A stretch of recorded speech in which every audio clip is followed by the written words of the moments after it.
friends, welcome to project number 8 in the 12 projects of Christmas 2025, and it has been a while. Project number 7 was quite a while ago. Time just has eluded me, and now I am ready to create for you project number 8, and this time we're going to use a couple of interesting products. The first is a masking paper that Stampin' Up! Has. It comes in a pack, I think it's 5 by 7, and then I cut it down to 3 3/4 by 5, as well as this piece of basic white, which I have run through the embossing machine with one of our hybrid embossing folders. So the hybrid embossing folder, remember, embosses and cuts at the same time. So you put your die into place, you put your paper in, and then you run it through the Stampin' Cut and Emboss machine, and it embosses like this, but it also cuts the leaves a little bit as well. And that is something I chose not to do for this one. Instead, I just used the embossing folder as it was. So I love that about hybrid embossing folders, because you can choose. You can choose how you're going to use it, if you want to cut or not to cut. That is the question, right? And then I am going to take my masking paper, which is a removable paper that I have decided to use as a mask, and you can see that I already cut my arch out of the masking paper using the Everyday Arches dies. And I think I'm going to start at the bottom, because I think it's easier to see for me. But it's, like I said, a removable paper, so I'm going to use it as a mask. Imagine that. Just what it's meant to be. So I'm going to mask off this area. And again, if you haven't seen those Everyday Arches dies, here they are. I used the 4th largest one, and I cut that out of the 3 3/4 by 5 inch piece of masking paper. Then I'm going to take 5 different colors of ink: Shaded Spruce, Garden Green, Old Olive, Real Red, and Cherry Cobbler. And we're going to use our blending brushes to make a beautiful background, I guess, for lack of a better term. And we're going to start with Shaded Spruce and grabbing one of our blending brushes. Going to get that inked up. Start off the paper because we don't want a big splotch. And then we're just going to go down here at the bottom and work our way up about an inch, maybe a little bit more than that. And I do want to get it kind of dark. So all you have to do is just keep going over it so that you have darkened it up a little bit. Okay. And when you're satisfied, then you can move on to the next color. So I do have a blending brush for each color so that I don't have to worry about cleaning or anything like that. So next up, we've got Garden Green. And the idea is now we're going to try to blend that in and keep moving that up. All right, so a little bit more. We don't want it splotchy, so just blend it with the first one and move it along.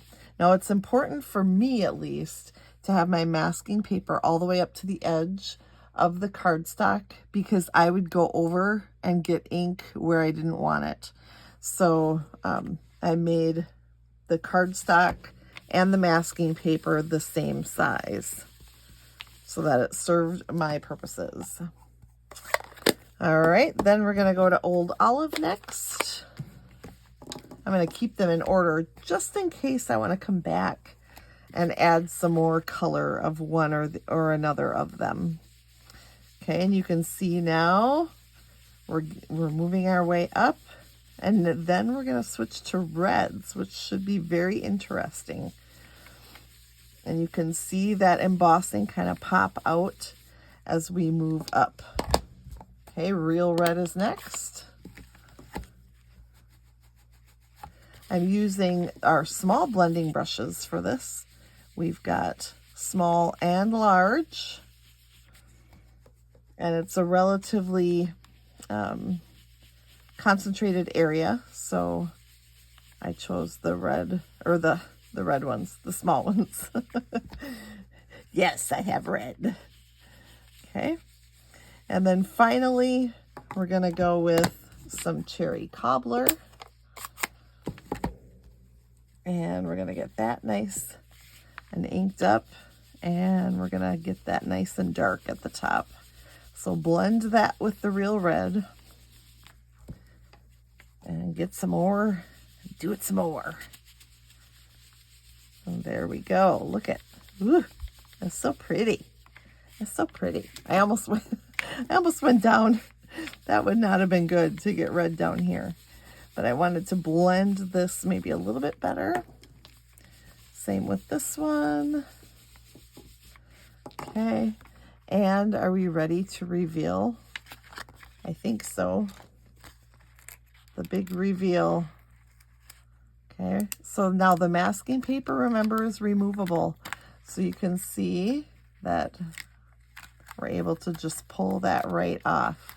So we do sell that in our online store. It is also, I think it makes an appearance in our annual catalog as well. So you can get a pack of that and have a lot of fun masking off. You can see, remember how I said I would get it over the edge if it wasn't quite big enough? There, I did. So you could choose to trim that off if you wanted. I'm just going to leave it as is. All right, let me close up these ink pads. I left them open just in case I needed a little refresh on my color, but I think it's fine and dandy. Then we're going to take the shaded spruce, and I'm going to bring in a white rectangle, and these two rectangles that nest nicely together come with the hybrid embossing folder. So there are some dies that come with that, and those are two of them. So I chose to cut that out in basic white, and then I'm going to go with shaded spruce to make my sentiment. So my Christmas is going to go down here. And then I've mounted a little Mary on the other side. So we've got our Merry Christmas, but then there's a lot of white space there yet. So what I chose to do is take one of the stamps from the stamp set, and I stamped and cut out one of the holly leaves. So there is a die for those holly leaves as well. And then I'm going to take, I've already colored it a little bit with shaded spruce, but now I'm going to actually take some old olive, and I'm going to start to blend that color. So we're going to blend that color with one that really isn't matchy-matchy, but it kind of hopefully will give the same feel as our card front, our background there, as we blend those colors together. So I took the dark old olive, and now I'm going to take the light old olive and blend some more. Look at that. That looks really cool. That is reminiscent of the background we just created. Okay, and I did take cherry cobbler and created the berries, or colored the berries with those.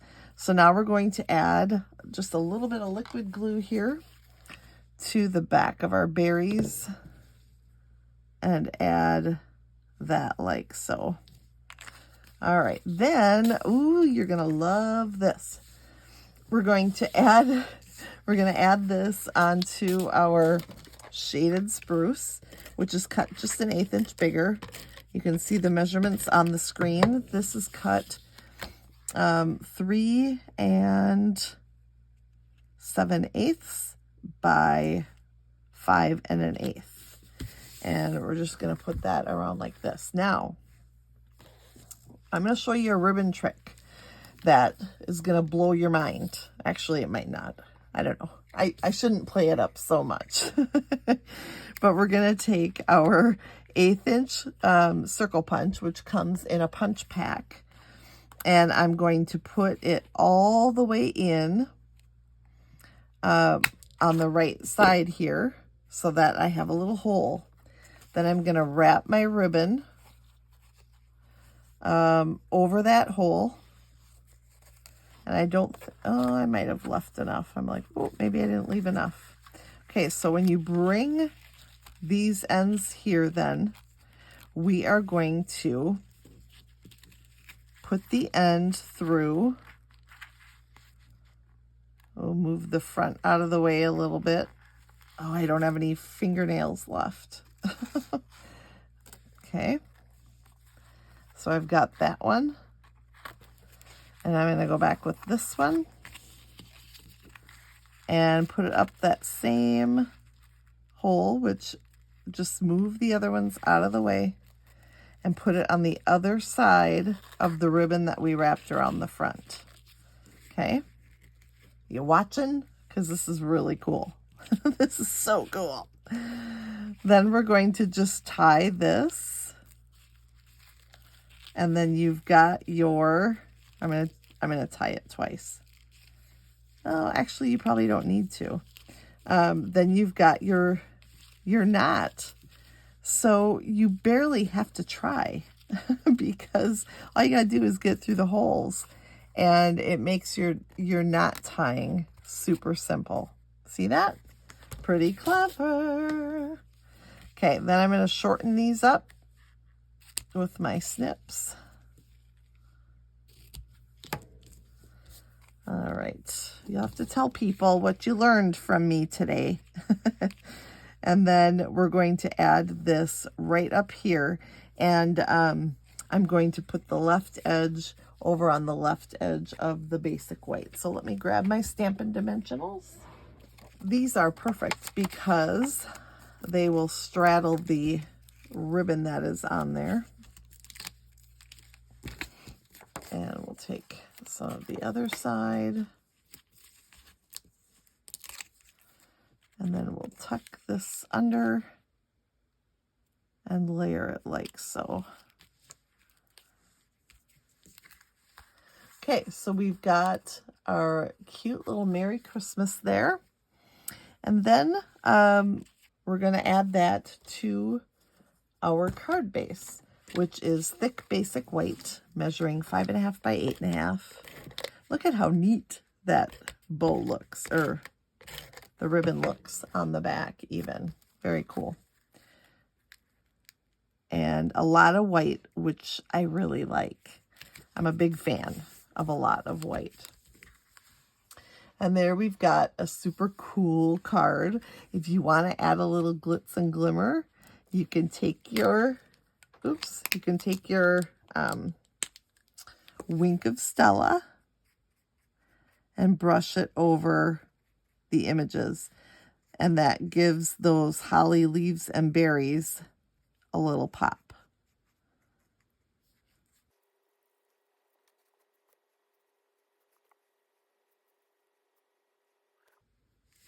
All right, notice how I only put that Wink of Stella on the holly leaves that are colored. But isn't that super pretty? Oop, and I should probably add it to these as well. Oh, very sweet. Thank you for joining me for project number 8. That was super fun. I hope you learned some great technique-y things that you can carry over into the projects that you are creating. Merry Christmas.